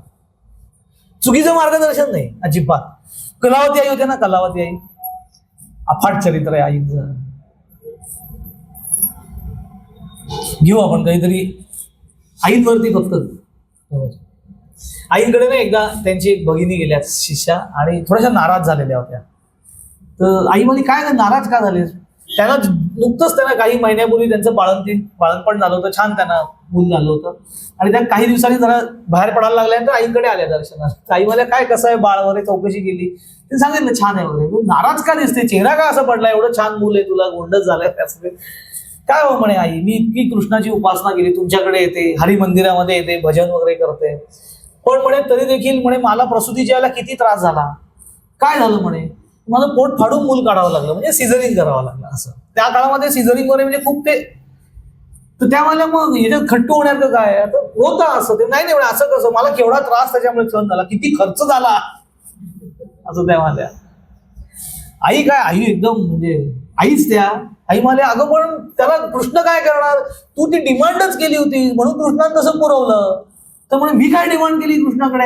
बघ, मागच्या वेळेला तू माझ्याकडे आली होतीस की नाही, तेव्हा तू एक छान भरजरी साडी नेसली होतीस. तेव्हा मी तुला काय म्हटलं, अगं किती महागाईची साडी आहे, एवढी महागाईची साडी घालून फिरतेस का? तेव्हा तू काय म्हणाली, आई मला असं तसं कुठलंही गोष्ट वापरायला आवडत नाही, मला सगळं महागाईचंच लागतं. कृष्णाने ऐकलं, त्यांनी ठरवलं ऑपरेशन तरी स्वस्तात कशाला करून टाकलं महागाईचं. याला सद्गुरू म्हणतात. योग्य दृष्टिकोन, काहीतरी वेडवाकडं सांगून मोकळा नाही झाला, दृष्टिकोन बदलून टाकला. आहे त्या परिस्थितीमध्ये त्याला स्वीकारायचं कसं? खरा होई जागा श्रद्धा. ही श्रद्धा आहे त्याची. ही श्रद्धा असल्याशिवाय, आणि हे कुणावर ठेव, म्हणून आईवरती श्रद्धा ठेवा. महाराजांवरती का श्रद्धा ठेवायची? याचं कारण आहे की चुकीचं मार्गदर्शन कधीही करणार नाही. अक्कलकोट स्वामींनी अनेक चमत्कार त्यांच्या आयुष्यात घडले, ते पुढे प्रसंग आपण बघणारच आहोत काही. पण त्यांनी कधी बुवाबाजीला स्थान नाही दिलं. त्यांनी कधी स्वतःचं मोठेपण वाढवण्यासाठी ह्या गोष्टी केल्या नाही. ते बालोन्मत पिशाच्य वृत्तीने असायचे. बरं, त्यांच्याकडे काय होतं, दिगंबर वृत्तीने वावरायचे. अक्कलकोट स्वामींची प्रॉपर्टी अशी कुठे अशी आहे का? मनात आणलं असतं तर काय, अख्खा परब्रह्मच तो अवतारला होता देहाने. कुबेर सुद्धा त्याच्या सेवेला आले असते. काय कमी पडलं? काही नाही, कशाची गरज नव्हती त्यांना त्या गोष्टी. आपण फसू नये म्हणून त्यांनी सांगितलेलं आहे की खरा होई जागा श्रद्धेसहित. श्रद्धा ठेव, श्रद्धा असू दे, पण जरा अलर्ट राहा. श्रद्धा असणं, पण आंधळी श्रद्धा असता का म्हणे. समोरचा काही सांगेल तू काही करशील, तुला काही डोकं बिकं दिलंय? विवेक नावाची गोष्ट काही आहे की नाही मेंदू दिले. माया स्वामींनी एक गोष्ट सांगितली त्याच्यावरती की एक मनुष्य होता, तो त्या एका गुरूंकडे गेला आणि मला आत्मज्ञान प्राप्त करून. तर ते म्हणाले ठीक आहे, एक काम कर, बाहेर पाऊस पडतोय, बाहेर हो आणि पावसामध्ये जाऊन थोडा वेळ हात वर करून उभा राहा. तर तू गेला बाहेर उभारून, हात वर करून पावसात उभा राहिला. आता तेवढा जोरात पाऊस, तो टाय बी लावलेला होता एकदम, आणि सगळं तो भिजला, ते पायात पाणी, मुज्यात पाणी, तो वैतागला थोड्या वेळी. एक तासाने आतमध्ये आला. का झालं बाहेर उभं? तुम्हाला हो, कसं वाटलं तुला तू बाहेर उभा होतास तेव्हा? असं त्या गुरूंनी विचारलं. ते होतं, मला खरं सांगू का, मला असं जाणवलं की मी मूर्ख आहे. हेच आत्मज्ञान आहे माझे. हे कसं काय आत्मज्ञान? तुम्ही सांगितलं म्हणून मी बाहेर गेलो ना. मी काही सांगेन तुला विचारता येत नाही की असं गेल्याने आत्मज्ञान प्राप्त होईल का? श्रद्धा इथे असते. हे असं ब्लाइंडली फॉलो करणं म्हणजे ती श्रद्धा नाहीये, त्याला अंधश्रद्धा असं म्हणतात. त्यामुळे अध्यात्मात अंधश्रद्धेला जागा नाहीये, श्रद्धेला जागा. वेड वागणं काहीतरी कोणतरी सांगेल, आपण काही करतो. माझ्यासमोर एकदा एक व्यक्ती आली होती, तरुण मुलगा आला होता, बरीच वर्ष झाली, 2015 सालची वगैरे गोष्ट आहे. 16 कमल. आणि तिथे प्रवचन झालं होतं एका ठिकाणी, आणि एक व्यक्ती मला भेटायला आला, तो मुलगा, आणि तो मला की दादा तुम्हाला एक गोष्ट जरा दाखवायची आहे, मला थोडी अडचण आहे. तर म्हटलं काय, कशाबद्दल अडचण आहे? तो मला साधनेच्या बाबतीमध्ये. तो म्हणजे ठीक आहे, तू विचार, मला जेवढं सांगता येईल तेवढं मी सांगायचा प्रयत्न करीन. माझ्या गुरूंनी जेवढं मला सांगायला सांगितलंय तितकं मी सांगेन. सगळे गेल्यानंतर त्यांनी एक पिशवी आणली, त्या पिशवीमध्ये एक बरणी होती, आणि त्या बरणीमध्ये एक काळा नाग आणला होता त्यांनी सापासारखं. म्हटलं हे काय आणलंय तू इथे? तो म्हणतो तेच तर मला विचारायचं आहे. म्हटलं ह्याच्यात विचारणार तर काय? म्हटलं मी सर्पमित्र वगैरे काही नाहीये, जी माहिती सांगा, मला नाही माहिती काही आहे. तर तुम्हाला नाही तसं नाही म्हणे. मी एका साधूकडे गेलो होतो, त्यांना मी विचारलं की मला समाधीची अवस्था प्राप्त करायची असेल तर काय करावं लागेल. तर त्यांनी मला सांगितलं काळ्या नागाची उपासना करावी लागेल. म्हणून म्हणे मी हा काळा नाग आणलोय, पण याची उपासना करायची म्हणजे काय मला कळलं नाही म्हणे, मी तुम्हाला विचारायला आलोय. म्हटलं मला एवढंच माहिती की ह्याला द्राक्षाची योग्य ठिकाणी सोडून घे, पहिले याला घरात बाळगू नकोस, कारण की तुझी साधना नंतर होईल, तो त्याची साधना करून मोकळा होईल एखाद दिवशी. पण तो शेवटी साप आहे, आणि विष दंश करणं हा त्याचा स्वभाव धर्म आहे नैसर्गिक. त्यामुळे हे काहीतरी कोणतरी, आता काय झालं असेल, त्याला कोणतरी सांगितलं, हठयोगामध्ये काही वेळेला असं सांगितलं होतं की कुंडलिनी जागृतीची साधना केलीस तर समाधी अवस्था प्राप्त होईल. आणि कुंडलिनी म्हणजे आपल्या मणक्यामधनं जाणारा एक काळा सर्पाकृती दोरा आहे, अशी कल्पना केलेली आहे, लक्षात ठेवा. मी कल्पना हा शब्द असा वापरतोय कारण अशी ती कुंडलिनी दाखवता येत नाही. एक्सरे काढला मणक्याचा तर आतमध्ये असं काही दिसत नाही, काळा नाग बिगाचा खालती बसलेला. ज्ञानेश्वर महाराजांनी त्याचं उकल 6व्या अध्यायात जरूर केलेली आहे, पण भगवद्गीतेमध्ये कुठेही कुंडलिनीचा उल्लेख नाही. कारण ती नाहीच आहे असंही म्हणण्याचा आपल्याला अधिकार नाहीये, पण त्याचा आपल्या ईश्वर प्राप्तीशी डायरेक्ट काही संबंध नाहीये. मी तुम्हाला सांगतो, ईश्वर प्राप्तीशी संबंध साधना आणि श्रद्धेशी आहे. पण कोणीतरी काहीतरी सांगत उगाचच काहीतरी ही पारायण करा, ती कुठल्याही संतांकडे गेल्यानंतर ईश्वर प्राप्तीसाठी तू 50 पारायण कर असं कधी सांगत नाही. इतक्या प्रदक्षिणात झालं, लोक मी वेड्या काय बघितलेत, त्या देवळामध्ये जातात 101 प्रदक्षिणा वगैरे काय घालतात, घालणाऱ्याने घालू दे, त्याचा काही प्रश्न नाहीये. पण याने ईश्वर प्राप्ती कशी होईल? आणि एवढ्या केल्याने ईश्वर प्राप्ती होणार असेल तर या सगळ्या संतांना एवढं सगळं सांगण्याची गरज काय? साधना न सांगता भलतंच काहीतरी जे सांगतात ते श्रद्धास्थान नाही, तिथे जाऊ नये, जास्त थांबू नये. शिष्यास न लवती साधन शब्द क्लिअर कट आहे. न करविती इंद्रिये दमन, म्हणजे आपल्या इंद्रियांपासून निर्माण होणाऱ्या ज्या वासना आहेत त्याच्यावरती संयम आणि ताबा कसा मिळवायचा हे जो सांगत नाही, ऐसे गुरु अडक्याचे 3 मिळाले तरी त्याच्यावेत.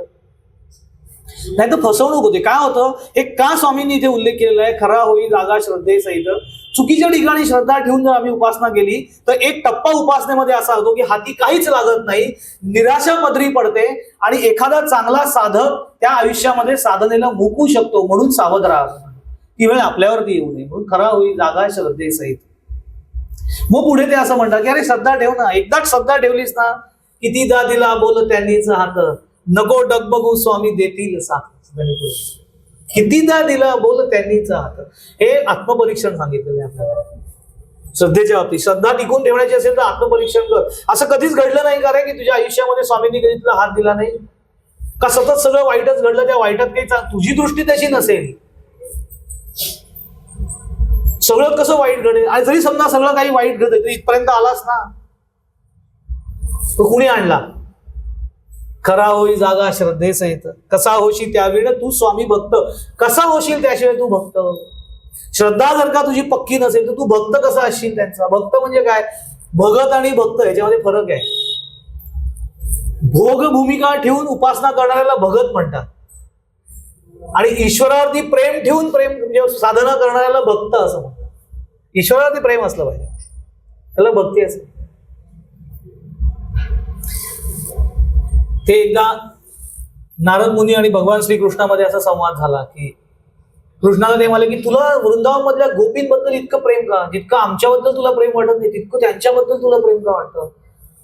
आणि मग नारद मुनींना काय, कृष्णाच्या 8 राण्या, त्यांनी 8 राण्यांमध्ये ही टूम सोडून दिली की बघा तुम्ही त्याच्या राण्या तरी सुद्धा त्याचं जास्त प्रेम त्या वृंदावन मधल्या गोपींवरती आहे, गोपींवरती.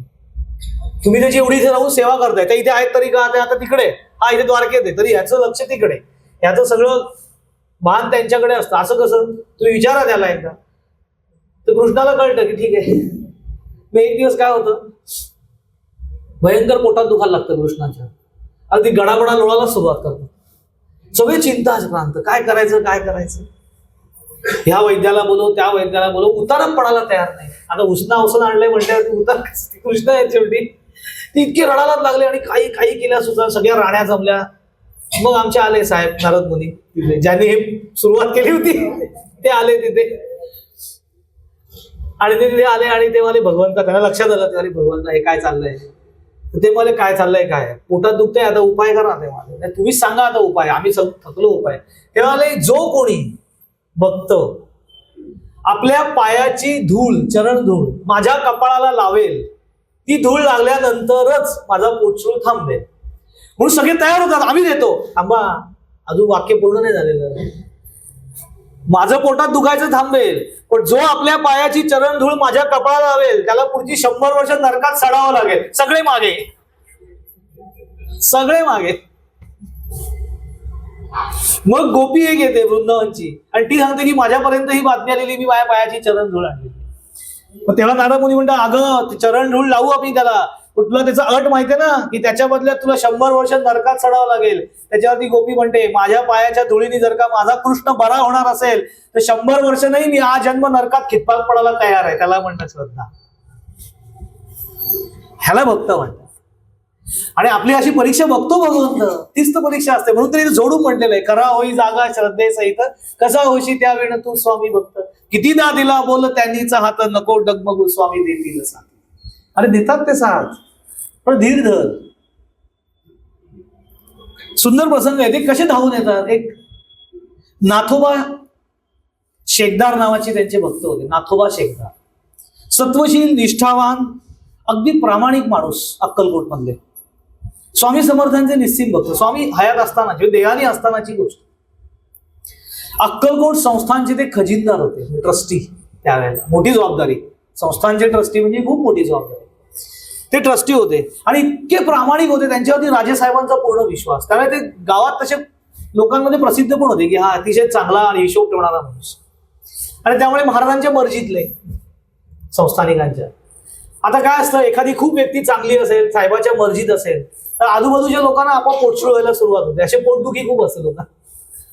आणि असे बरेचसे त्यांच्यावरती दुःख धरणारे, त्यांचा हेवा करणारी अशी बरीच मंडळी होती की हा फारच महाराजांच्या मर्जीतला आहे वगैरे असं तसं. आणि त्याला तसं काही नव्हतं. ते अजिबात त्या बडेजावामध्ये वावरायचे नाहीत. ते निस्पृह होती व्यक्ती, प्रामाणिक काम करणारी. यांनी काय केलं, एक दिवस त्यांच्या खजिन्यामधले त्या काळातले 2000 रुपये लंपास केले, म्हणजे काढून घेतले. आणि अशी आवळी उठवली की खजिन्यामध्ये तूट आलेली आहे 2000ची, आणि हे 2000 रुपये या नाथोबानीच गहाळ केलेले आहे. त्यांनीच त्याला डल्ला मारला. आणि हे राजापर्यंत बातमी गेली. ते इतके घाबरले का त्यांना माहिती आता जबर शिक्षा होईल. बरं, कुठलीही शहानिशा न करता राजाच्या इतके कान भरले गेले की त्याच्या बदल्यात काही तपास न करता, इतक्या वर्षांचा विश्वास असून सुद्धा नाथोबाच्या खजिन्यामध्ये तूट आहे हे लक्षात आल्यानंतर काही तपास न करता त्यांना नाथोबाला कैद करण्याचा हुकूम सोडला. आणि कैद केलं पण त्यांना. आता हे इतके निस्सीम स्वामींचे भक्त, त्यांनी खूप सगळे आपली श्रद्धा पणाला लावली आणि रडायला लागले. आणि स्वामींना अगदी विफलून हाक मारली मनातल्या मनात की इतकं प्रामाणिक करून मी काहीच खरंच केलं नाहीये आणि मला कैदेत टाकलंय, माझी इब्रतपणाला लागले, उद्या माझी नोकरी जाईल, संसार उघड्यावरती येईल, मी काय करू स्वामी, आता कोण टाळणार, ही त्यांना हाक. दुसऱ्या दिवशी गुरुवार होता, त्यांना तुरुंगात टाकलेलं. राजा आणि त्यांचे कारभारी दाजीबाराव भोसले हे दोघे जण स्वामींच्या दर्शनासाठी गेले. स्वामींच्या दर्शनाला गेल्यानंतर नित्य दर्शनासाठी जेव्हा स्वामींच्या जवळ गेले तेव्हा स्वामींनी कडाडून त्यांचे स्पेशल शब्द वापरले. पहिले विशेष ठेवणीतले शब्द स्वामींचे होते ते त्यांनी वापरले. आणि ते म्हणाले, काय रे, असाच खजिना मोजता का रे तुम्ही, असं म्हणाले. एखाद्या माणसाला विनाकारण ताप देता तुला लाजा नाही का वाटत, असं स्वामी म्हटल्यावरती राजेसाहेबांना कळलं की काहीतरी आपल्याकडनं चूक झाली. म्हणून त्यांनी नाथोबांना सोडलं, पुन्हा खजिना मोजला, तेव्हा कळलं 2000ची तूट वगैरे काही नाही, ते तसेच आहेत. आणि ज्यांनी ते केलं होतं त्यांना तुरुंगात टाकलं. असं नाहीये की स्वामी मदतीला येत नाही, पण याच्यात एक गोष्ट, काय स्वामींचा अधिकार आहे आपण म्हणतो, केवढी स्वामींची कृपा ती आहे, ते काय सर्टिफिकेट आपण त्यांना देण्याची गरज नाहीये. हे कुणाच्या बाबतीत घडलं, त्या नाथोबांच्या बाबतीत. का घडलं, ते त्यांच्या कर्माच्या बाबतीत प्रामाणिक होते. आपण जेव्हा चमत्कार घडण्याचे प्रसंग वाचतो ना या सगळ्या सत्पुरुषांच्या जीवनातले, तेव्हा आपलं काय होतं, लक्ष फक्त चमत्कारावरती अडकतं. आणि मग आपण आपल्या बाबतीत का नाही घडलं, आपल्या बाबतीत का नाही घडलं, अरे पण ते ज्याच्या बाबतीत घडलेलं आहे त्याच्यावरती लक्ष दे, की का त्याच्या बाबतीत घडू शकलं आणि आमच्या बाबतीत घडत नाही. तो त्याच्या कर्मामध्ये प्रामाणिक आहे, सच्चा आहे, आणि तो इतका सच्चा आहे की त्याला त्याच्या प्रामाणिकपणावरती विश्वास आहे की मी नाही म्हणजे नाही केलेलं. तो घाबरला, ही स्वाभाविक गोष्ट आहे. आपली इब्रत जर पणाला लागली, आपण काही न करता आपल्यावरती नुसता कोणी आळ घेतला आपल्यावरती, आपलं कसं होतं. त्यांनी काय केलं, सगळ्यात पहिले तो त्यांच्याशी वाद नाही घालत बसला, तरी डायरेक्ट स्वामींना हात मारला. त्याला म्हणतात सरेंडरनेस. तुम्ही बघा काय ते, मला नाही माहिती, मला याच्यातनं बाहेर काढा, कारण माझ्याकडनं बरं तो रडतोय, तो करुणा मागतोय, अधिकार गाजवत नाहीये स्वामींवरती की मी एवढी तुमची उपासना करतो, मी तुमचं एवढं नाव घेतो, तुम्ही हे करायला पाहिजे. ते एक मुस्काटात नाही दिला, ते म्हणजे माझं मी बघीन काय करायचं, मला नको शिकूस. कडक येत ते. आपण पहिल्याच दिवशी स्वामींची चर्या बघितली, ते वाटतात तितके निखारा पेटता निखारा येतो, जास्त जवळ नाही, फार हलक्यात नाही घ्यायचं स्वामींना. कारुण्य भाव आहे त्यांच्याकडे, सरेंडर झाले. मंगळवेढ्यामध्ये एक तेली होता, मंगळवेढ्यामधली एक गोष्ट आहे, ते एक तेली होता, बसाप्पा तेली. अतिशय दरिद्री, म्हणजे चारी विश्व दरिद्रे म्हणतात तसं घरात त्याच्या दरिद्र होतं. 2 मुलं, पदरात बायको, आणि खायची बेची भ्रांत, वस्त्र नाही अंगावरती नीट घालायला, इतकी परिस्थिती आली. आणि काम शोधत होता, काही अडचणी आल्या आणि परिस्थिती एकदम खालावली. मंगळवेढ्यामध्ये असताना स्वामींना तिथल्या काट्याकुट्याच्या जंगलामध्ये बसले होते. चक्क काटे होते, काटे बाबळीसारखे, आणि त्या काट्यावरती आपण फोमच्या गादीवर झोपतो तसे स्वामी पहुडलेले होते. आणि हा नेमका शोधत होता, काहीतरी काम शोधत होता किंवा भटकत होता असाच. त्यांनी स्वामींना बघितलं, एवढी उंचपुरी व्यक्तिमत्व, एकदम तेजपुंज कांती, हा कोण माणूस आहे. आणि त्याच्या मनात विचार केला की एवढ्या भर उन्हामध्ये, इतक्या काट्या कुट्यामध्ये सहजगत्या लीलया विश्रांती घेत असलेली व्यक्ती, ही कोणतरी मोठी विभूती असली पाहिजे, त्याला आपण नमस्कार करूया. असं मनात आल्यावर स्वामी त्याच्याकडे बघितलं आणि ते म्हणाले, तुला नसत्या उचापात्या सांगितल्यात पुढे रे, आम्ही कोणीही असू, तुला काय करायचंय. त्याला कळलंय अंतरसाक्षीत्व विलोभनीयच आहे काहीतरी, यांनी माझ्या मनातलं कसं वाटतं, तो त्यांना सरेंडरच झाला आणि तो त्यांच्याच मागे फिरायला लागला. शेवटी स्वामींनी 2दा सांगितलं, अरे घरी तुझ्या बायको आहे, मुलं आहेत, घरी जा, नीट संसार कर, माझ्या मागे लागू नकोस, अरे माझ्या मागे येणं इतकं सोपं नाही, असं स्वामी. तो त्यांच्या मागे मागे फिरायचा, त्याला उद्देशून ते म्हणाले माझ्या मागे येणं सोपं नाही, पण याचा गर्भित अर्थ असा आहे की स्वामींच्या मागे जाणं इतकं सोपं नाहीये. तो रस्ता तसा कठीण पण आहे त्यांच्यापर्यंत पोहोचणारा. आणि खरंच स्वामींनी त्याची इथं परीक्षा बघायचं ठरवलं. एका जंगलामध्ये शिरले, मला येऊ नकोस माझ्या मागे, ऐक इथे जंगली श्वापद आहेत. खरोखर सगळी जंगली श्वापद दिसायला लागली. हा लक्षात दिलं नाही की तुमच्या काय व्हायचं ते होते. काटे निर्माण केले, रक्तबंबाळ होतील पाय, इतके काटे निर्माण केले. स्वामी सहज चालत होते, तो तरी बेट्या त्यांच्या मागे, त्याच्या पायाला लागतोय, पडतोय. स्वामी म्हणाले, अरे ऐक, नको येऊस माझ्या मागे, जा तुझ्या घरी. असं करून शेवटी साप निर्माण केले, असंख्य साप बाजूला यायला लागले. आता म्हणे, आता तर थांब, हे सगळे विषारी साप आहेत, उगाच नाग जीवाला मुकशील. तो मला असंही काय जगण्यात अर्थ नाहीये, काय माझं सगळं वातच झालेलं आहे संसाराची, काय व्हायचं ते होऊ दे. असं म्हटल्यावरती स्वामींनी त्याच्याकडे हसून बघितलं, तेव्हाले एक काम कर, आता मी सांगशील ते ऐकशील की नाही. हो मला ह्याच्यातले हवे तेवढे साप उचल, तुझ्या अंगावर जे वस्त्र आहे ना त्या वस्त्रात गुंडाळून घे, हवे तेवढे घे, एकदाच संधी मिळेल असं माने. आणि जा बघू चालता येत ना आमची पाठ सोड असं म्हणून. त्याला असं वाटलं की काय आता ते भीत एक कसा तरी साप उचलला घाबरत, तो आपल्या उपरण्यामध्ये गुंडाळला, स्वामींना नमस्कार केला आणि घरी गेला. आधी आपला नवरा काही कामधंदे करत नाही, घरामध्ये अशी परिस्थिती ओढवली आणि हा कुठल्या स्वामींच्या मागे फिरते म्हणून बायको आधी कावलेली होती, ती भयंकर बोटं मोडली होती स्वामींच्या नावाने. गेल्यानंतर तिने विचारलं, आता आलात परत, कशाला आलाय. ते सांगितलं की हे त्या बुवानी दिलंय मला. तर तिने बघितलं काहीतरी वळवळतंय हातमध्ये, हे काय दिलंय म्हणे. तरी साप घेऊन जायला सांगितलं. तर ती बायको इतकी चिडली, ती मला एक काम करा, आता त्याने साप दिलाय ना, त्या सापाचं विष काढा, आम्हाला चौघांना द्या आणि तुम्ही मोकळे आगे जायला. इतकी ती चिडली. तर ती म्हणे, अगं चिडतेच कशाला, आता तरी दिलाय ना साप, काय करू. तर ती म्हणे, आणा त्या सापाला. म्हणून तिने रागाने तो हातात घेतल्यावरती तो एकदम जड झाला. ते वळवळणं सगळं थांबलं आणि एकदम जड झाला. एवढं जड कसं लागेल साप, म्हणून तिने उघडलं तर आतमध्ये पूर्ण सापाच्या आकाराची सोन्याची लढी झालेली होती. बसाप्पा तेल्याची ही गोष्ट मी आमच्या स्वामीने विचारलं होता की स्वामी काय भारी आहे. आणि म्हटलं तो बसाप्पा तेली काय आहे ना, स्वामीने एवढं सांगून सुद्धा एकच साप घेतला आपण असतो तर फावडं बिवडं घेऊन गेलो असतो सापाणाला. स्वामी म्हणले असं अजिबात करता येणार नाही, कारण तो बसाप्पा होता, तू अजिबात बसाप्पा नाही असते. कारण तो ज्या काट्याकुट्यात चाललाय ना, ते चाललं आपली ताकद. सांगायचा भाग त्यांना असं होता की असं आपल्या घडेल का, घडूही शकतं, खरा होई जागा श्रद्धेसहित, पण आपल्या आयुष्यामध्ये येणारी सोन्याची लढ वेगळ्या पद्धतीची असू शकते, तशीच असली पाहिजे असं थोडी. कालानुरूप कृपाही बदलते, त्याचं स्वरूपही बदलतं, जसा काळ सरतो तसा. मदत करणार नाहीत अशातला भाग नाहीये, पण आपलं काय होतं आता ह्याच्यामध्ये शिकण्यासारखं काय आहे, श्रद्धा कुठे आहे त्याची, की तो खरोखर दरिद्री परिस्थितीमध्ये आहे. स्वामी त्याला इतक्या सांगते, पण तो स्वामीला सोडायला तयार नाहीये. घरी त्याची बायको अतिशय बोटं मोडते स्वामींच्या नावाने, तो बायकोशी भांडत नाही बसला की तू त्यांना नावं काढते, त्यांनीच याची श्रद्धा जपली, हा सगळ्यात महत्वाचा भाग.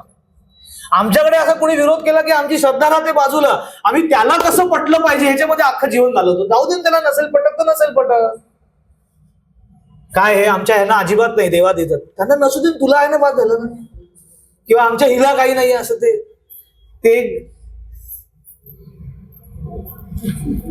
आनंदबुवा जोशी आहेत ना डोंबिवलीचे कीर्तन, त्यांनी त्या कीर्तनात इतकी मस्त कथा सांगितली होती.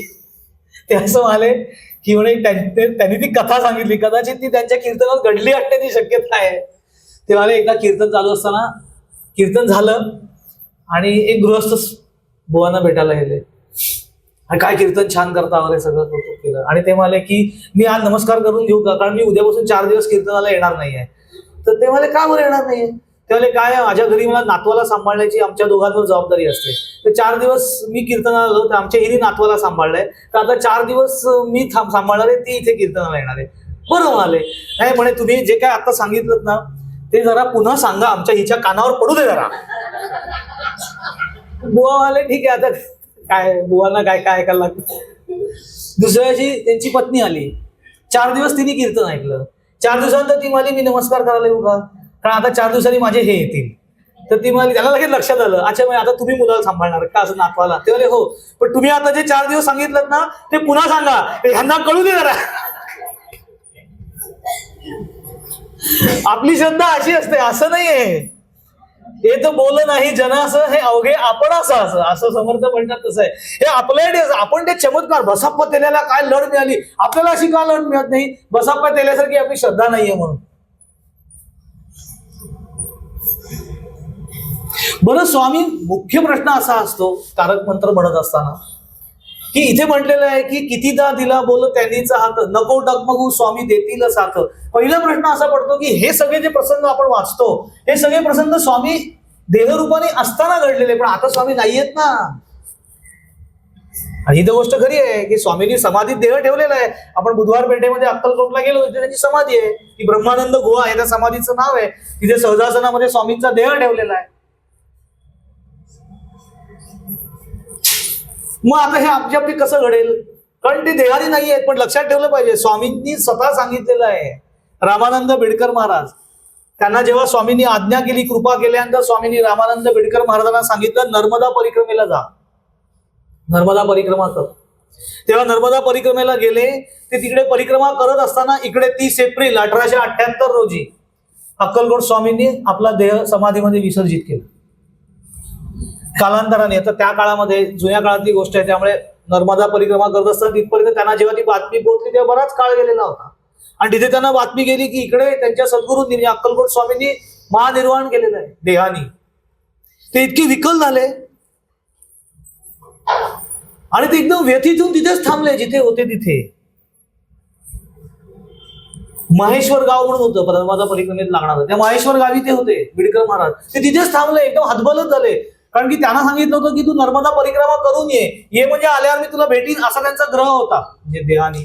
स्वाभाविक आहे. आणि आता ही काय बातमी आली की स्वामींनी देहच ठेवला. ते इतकी विकल झाले, त्या क्षणी तिथे ते बसले असताना त्यांच्या समोर सदैव स्वामी प्रगट झाले. आणि ते म्हणाले, स्पष्ट शब्दात स्वामींनी त्यांना असं सांगितलं, मी देह जरी सोडला तरी मी गेलेलो नाही. शब्द अक्कलकोट स्वामींचे आहेत. मी जिवंतच आहे, हम गया नाही जिंदा आहे, हे तेव्हाचं वचन आहे. आणि पुढे त्यांना असा उपदेश केला, उगाच रडू नकोस, जेथून तू ही नर्मदा परिक्रमा सुरू केलीस तिथेच जाऊन तू पूर्ण कर, मी तुझ्या बरोबर आहे, भिवू नकोस, आम्ही तुझ्या संगे आहोत. हे जे स्वामींचं वचन आहे. बरं, हे रामानंद बिडकर महाराजांच्या बाबतीतला प्रसंग.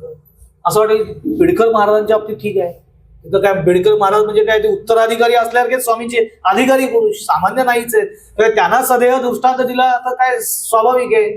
तसं नाही. मी तुम्हाला अजून एक प्रसंग सांगतो. 1954 साली घडलेला, म्हणजे स्वामींच्या समाधीनंतर 76 वर्षानंतरचा प्रसंग. डॉक्टर व्ही म भट यांच्या बाबतीत घडले. त्यांनी स्वतः तो नमूद केलेला प्रसंग आहे. हे अतिशय चिकित्सक, विद्वान आणि पूर्ण नास्तिक व्यक्ती व्ही म भट, त्यांना आलेला अनुभव त्यांनीच नमूद केलेला आहे. त्यांनी असं लिहिलंय, मी डॉक्टर व्ही म भट, मी अजिबात स्वामी समर्थांचा भक्त वगैरे नव्हतो, पण एका दिवशी एका अनामिक गृहस्थाने, एक अनामिक गृहस्थ मला भेटला आणि त्यांनी मला ललिता स्तोत्राचं पुस्तक वाचायला दिलं आणि सांगितलं, हे पुस्तक वाचा, तुम्हाला जो रोग आहे त्याच्यामध्ये आराम पडेल, पण या स्तोत्राने रोग बरे होतील याच्यावरती माझा बिलकुल विश्वास नव्हता, कारण मी मुळातच नास्तिक होतो. पण बघूया कुतूहलाने, वाचायला काय हरकत आहे, फायदा नाही झाला तर तोटा तर नक्की होणार नाही, वाचनाचा तोटा तर काही होत नाही, म्हणून वाचून बघितलं. त्याचा परिणाम आश्चर्य असा झाला की माझा हृदयरोग बरा झाला. आणि मग त्यांची स्वामींवरती श्रद्धा. त्यानंतर लक्षात आलं की ज्यांनी ते पुस्तक दिलं ते सक्कलकोट स्वामी होते. 76 वर्षानंतर. एकेची ठाई बैसला परंतु सर्वत्र संचला असं म्हटलेलं आहे. काय स्वामी जरी समाधीमध्ये असले तरी देखील ते आपल्या मदतीला धावून येणार नाहीत असं होणारच नाहीये. येतील की का नाही येणार. वेगवेगळे बाधे लक्षात ठेवलं पाहिजे. ते चैतन्य देहानी आहेत. हाडामासांचा देह त्यांनी तिथे ठेवलेला आहे. ते त्या देहानी वावरतील, दर्शन देतील का ते त्यांच्या पद्धतीने दर्शन देतील. प्रत्येक वेळेला ते त्याच रूपामध्ये येतील असं नाही. भगवंत वेगवेगळ्या पातळीवरती आपल्याला मदत पाठवू शकतो, पण आपली श्रद्धा असायला पाहिजे आणि ही भूमिका पाहिजे की ज्या वेळेला माझ्या बाबतीत काही गोष्टी घडतात चांगल्या वाईट, त्या घडण्याच्या मागे माझे स्वामी आहेत, ही श्रद्धा असली पाहिजे. नाही तर चांगलं झालं की मी, वाईट झालं की तू, मग आमची श्रद्धा घडवली. तसं होता कामा नये. मी तुम्हाला सांगतो पुढे जाऊन ते असं म्हणणार आहेत. म्हणजे आता तारक मंत्र आहे, तारक मंत्राचे हे शेवटचे चरण आहेत सगळे. आता आपण जो बघतो आहोत तो खरा होई जागा श्रद्धे सहित, कसा होशी त्या विण तू स्वामी भक्त, कितीदा दिला बोल त्यांनीच हात, नको डगमगू स्वामी देतील साथ. हे अभिवचन त्यांनी दिलेलं आहे की कितीतरी वेळा आपल्याला त्यांनी हात दिलेला आहे, आपल्याला बाहेर काढलेला आहे. उगा डगमगू नकोस. कितीदा दिला बोल त्यांनीच हात, नको डगमगू. डगमगू म्हणजे हे कशाबद्दल म्हटलेले, श्रद्धा हलू देऊ नकोस. काही वेळेला परीक्षा बघतील, कडक बघतील, पण मी तुम्हाला सांगतो, अगदी खात्रीशीररित्या सांगतो, ज्या वेळेला तुमची परीक्षा कडक होते ना, तेव्हा समजायचं की इथे पटकन कृपा प्राप्त होणार आहे. कारण कृपेच्या अगदी जवळ कडक परीक्षा असते 100%. आणि तेव्हा स्वामी आपल्या बरोबर थोडं आपण दृष्टी तशी ठेवली पाहिजे. कसे जाणवतील, तुझे आतमध्ये डोकं बघ, ते आत्मशक्ती देतात. प्रत्येक वेळेला त्याचं दृष्टांतच देतील, दर्शनच देतील असं सांगू नाही शकत, कारण ते सगळं त्यांच्या हातात आहे. ते आपण नाही ठरवू शकत. आपण हट्ट करू शकतो स्वामींकडे, पण स्वामींकडे हट्ट करताना आपण काय हट्ट करतो, मला हे द्या, मला ते द्या. स्वामींकडे स्वामींसाठीच हट्ट करतो, मला दर्शन द्या बघू. मग ते बांधील असतं. कारण खऱ्या प्रेमाला पटकन प्रतिसाद देणं हा भगवंताचा मूळ स्वभाव आहे. पण भगवंताकडे भगवंत मागितला तर, नाही तर गडबड होते की नाही. पण महाभारत वाचतो की नाही, ऐकतो. महाभारतातला एक प्रसंग सांगतो, म्हणजे आपली श्रद्धेची कशी कस लागते ते तुम्हाला लक्षात. महाभारताच्या युद्धाच्या प्रसंगी, युद्धपूर्वी ज्यावेळेला असं ठरलं की आता युद्ध निश्चित झालं, शांती प्रस्ताव सगळे फेटाळले गेले आणि आता युद्ध निश्चित झालं, त्यावेळेला युद्धामध्ये सैन्याची जमवाजमव करायला सुरुवात झाली.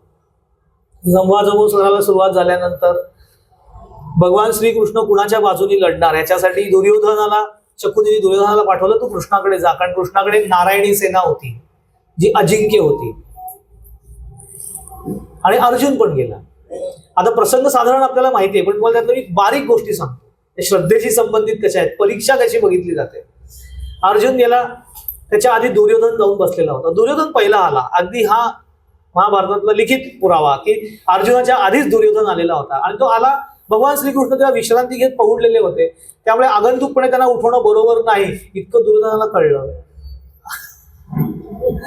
चांगल्या वाईटात चांगलं. आणि तो त्यांच्या उशाशी जाऊन बसला दुर्योधन. थोड्या वेळाने अर्जुन आले. अर्जुन आल्या तरी बघितलं की भगवंत विश्रांती घेत आहेत, दुर्योधन त्यांच्या उशाशी बसलेला आहे. तो त्यांच्या चरणाशी उभा राहिला. प्रत्येक गोष्ट नीट लक्ष देऊन ऐका. हा त्यांच्या उशाशी जाऊन बसला, हा त्यांच्या चरणाशी हात जोडून उभा राहिला. थोड्या वेळाने भगवान श्रीकृष्ण जागे झाले. जागे झाल्यानंतर ते उताणे झोपलेले होते. तरी समोर बघितलं. आता उताना झोपलेल्या माणसाने डोळे उघडले तर त्याला उशाशी काय आहे ते पहिले दिसणार नाही, पायाशी काय आहे ते दिसणार आहे. तरी पटकन अर्जुनाला बघितलं आणि तेव्हा पार्थ तू इथे कसा, तरी हात जोडले. तर दुर्योधनाने हात पुढे केला, अहो पहिले मी आलोय. तो नाही, तर कृष्ण आहेत ते मला बर तू पहिला आलायस का, पण मी ह्याला पहिले बघितलंय, तू आलायस पहिले, मी त्याला पहिले बघितलंय, त्यामुळे आता कशासाठी आलाय पहिले मी त्याला विचारणार. आता अर्जुनाला त्यांनी विचारलं की तू कशाला आलायस, तुला काय हवंय. आणि मग मागण्याच्या आधी त्यांनी 2 अटी ठेवल्या की युद्धामध्ये एक तर मी भाग घेईन, एका बाजूनी मी असेल, एका बाजूनी माझी नारायणी सेना असेल. नारायणी सेना ही सशस्त्र असेल, मी निशस्त्र असेल, मी शस्त्र उचलणार नाही. आता तू ठरव काय घ्यायचं. असं म्हटल्यावरती अर्जुनाने कसलाही विचार न करता कृष्णाला मागून घेतलं. कृष्णाला मागून घेतल्यानंतर दुर्योधन मनात मला हा भिंडोकच दिसतोय, एवढी चांगली संधी चालू झालेली असताना आणि कृष्णाला मागितलं. मग त्यांनी उसना औषध आणून सांगितलं की ठीक आहे, आता लहान भावाची इच्छा मी तरी कशी मोडणार, लहान भावाने तुला मागूनच घेतलेलं आहे, तर जे उरलेलं आहे ते मी घेऊन जातो. असं म्हणून तो नारायणी सेना खुशीत घेऊन गेला, कारण तो त्याच्यासाठी झालेला होता. तिकडे गेल्यानंतर शकुनीला त्यांनी आनंदात सांगितलं की नारायणी सेना मिळाली. कसं दुर्योधनाने वेडेपणा केला. त्याच्या शकुनी मला वेडा तू नाही, वेडा तू ठरलायस, कारण तू नारायणी सेना आणलीस, म्हणजे ती सगळी सेना आणलीस, पण ती सगळी प्रेतं आणलीस, त्यांचा आत्मा त्याच्याकडे ठेवून आलायस. आणि इकडे कृष्णाने त्याला आशीर्वाद दिला. आता कृष्णाने हे का केलं, त्याच्या मागे अर्जुनाची परीक्षा बघायची होती. जर पहिले नियमानुसार कृष्णाने दुर्योधनाला मागायला सांगितलं असतं तर कृष्णाला हे माहितीच आहे की कधी पहिले काय नंतर काय, काही सांगितलं तरी दुर्योधन नारायणी सेनाच मागणार आहे. आणि त्याला त्याच्यात काही शंकाच नाहीये. त्याला दुर्योधनाला तपासून बघायचं नाहीये, जो भक्त आहे त्याला तपासायचं आहे. तुझ्या समोर जेव्हा 2 पर्याय असतात, ईश्वर आणि ईश्वराचं ऐश्वर, तेव्हा तू दोघांपैकी काय निवडतोस त्याच्यावरती कृपा अवलंबून आहे. तू ईश्वरा निवडलास म्हणून अर्जुनावरती कृपा. लक्षात ठेवा, जो भगवंताच्या चरणाशी उभा राहिला तो त्यांचा दास, त्याच्यावर कृपा झाली. आणि जो डोक्याशी भुणभुण करत राहिला त्याची ऱ्हास केला त्याने. त्यामुळे आपली खरा होई जागा श्रद्धेसहित तो श्रद्धा तपासून बघतो की भगवंताकडे गेल्यानंतर तू भगवंत मागतोय, स्वामींकडे गेल्यानंतर मी स्वामी मागतोय का स्वामींकडनं काहीतरी मागतोय. स्वामींकडनं काहीतरी हवं असेल तर ते देणार नाहीत असं नाहीये. मग ते आपल्याला कर्माच्या तराजूमध्ये तोलून बघतात. पण स्वामींकडे स्वामीच मागितले तर ते आपल्याला भक्तीच्या तराजूत तोलून बघतात. आता आपल्याला स्वामींनी कुठल्या तराजूत तोलून बघायचं हा प्रश्न आपला आहे, हा स्वामींचा नाहीये, लक्षात ठेवा. म्हणून त्याने असं म्हटलेलं आहे, खरा होई जागा श्रद्धेसहित, कसा होशी त्यावेळेनं तू स्वामी भक्त, कितीदा दिला बोल त्यांनीच हात, नको डगमगू स्वामी देतील साथ. पुढे गेल्यानंतर शेवटच्या चरणामध्ये मात्र फार वैशिष्ट्यपूर्ण गोष्टी सांगितलेल्या आहेत. पुढे ते असं म्हणतात, विभूती नमन नाम ध्यानादी तीर्थ, स्वामीच या पंच प्राणामृतात, हे तीर्थ घे आठवीरे प्रचिती, न सोडी कदा जया स्वामी घेते, किंवा न सोडी कदा स्वामी ज्या घेई हाती. दोन्ही पाठभेद आहे त्याच्यामध्ये. आता विभूती म्हणजे आपल्याला असं वाटतं अंगारा, जे स्वामींच्या समोर जो अंगारा असतो, धूप उदबत्ती लावलेली असते स्वामींच्या नामस्मरणासहित, त्याला विभूती म्हटलं जातं. ती विभूती. पुढे म्हणतात नमन म्हणजे नमस्कार, शरणागती. नाम म्हणजे नाम घेतो आपण ते. ध्यान, लक्षात ठेवा ही सूत्र सांगितलेलं आहे. कृपा संपादन करण्याचं सूत्र शेवटच्या चरणात सांगितलेलं आहे. आणि ह्याच्यापैकी एक गेलं तर चालेल का, असं चालत नाही. आपण लगेच कन्सेशन मागण्यात एक्सपर्ट आहोत. अहो विभूती नमन नाम ध्यानादी तीर्थ, त्यातलं नाम ठीक आहे, तीर्थ पण ठीक आहे, सोपं आहे प्राशन करायला. पण त्या तीर्थ या शब्दाचा अर्थ फक्त प्राशन करण्याचे तीर्थ असं नाही, त्याचा लाक्षणिक अर्थ आहे, भावार्थ अर्थ आहे. कारण त्याच्यात 2 गोष्टी सगळ्यात महत्वाच्या सांगितलेल्या आहेत, त्या अगदी साधनेच्या डायरेक्ट संबंधित आहेत, नाम आणि ध्यान. आणि फक्त नामाचा उल्लेख केलेला नाहीये, लक्षात ठेवा. आणि नुसत्या ध्यानाचाही उल्लेख केलेला नाहीये. नाम आणि ध्यान ह्या दोन्ही गोष्टींचा उल्लेख केलेला आहे. कारण आपला हा समज आहे की मी नाम घेतो मला ध्यान करण्याची काय गरज आहे, मी ध्यान करतो मला नाम घेण्याची काय गरज आहे. दोघंही काही उपयोगाचे नाही. नुसतं नाम घेणारं काही उपयोगाचं नाही, नुसतं ध्यान करणारं काही उपयोगाचं नाही. कारण नामाची परिणिती ही ध्यानात झाल्याशिवाय ईश्वराची अनुभूती येत नाही, आणि नाम आतमध्ये उतरल्याशिवाय ध्यान प्रक्रिया नीट होत नाही. त्यामुळे दोन्ही गोष्टींची आवश्यकता असते. स्वामी स्वरूपानंद असं म्हणायचंय की नाम ही रात्र आहे, ध्यान ही मध्यरात्र आहे, आणि याच्या दोघांच्याही पलीकडे गेल्यानंतर कृपेची पहाट आहे. त्यामुळे एखादा म्हणेल की माझ्या आयुष्यात मध्यरात्र व्हायलाच नको, तर असं कसं होईल. त्यामुळे नाम आणि ध्यान दोन्हीचा अवलंब केल्याशिवाय प्रत्यक्ष ईश्वराची कृपा होणार नाही. तेच त्यांनी याच्यात सांगितलंय, विभूती नमन नाम ध्यानादी तीर्थ, स्वामीच या पंच प्राणामृतात, हे तीर्थ घे आठवीरे प्रचिती. न सोडी कदा ज्या स्वामी घेते आते. हा शेवटचा चरण आहे. आता याचा काय नक्की अर्थ आहे? याचा अर्थ योगिक अर्थ पण आहे, एक भावनिक अर्थ पण आहे. या दोन्ही गोष्टी आपण बघूया, आपण उद्याच्या प्रवचनात बघूया. हरिओम तत्सत. कुंडली गवरदे हरी विठ्ठल श्री ज्ञानदेव तुकाराम पंढरीनाथ महाराज की जय. सब संतन की जय. जय जय रघुवीर समर्थ.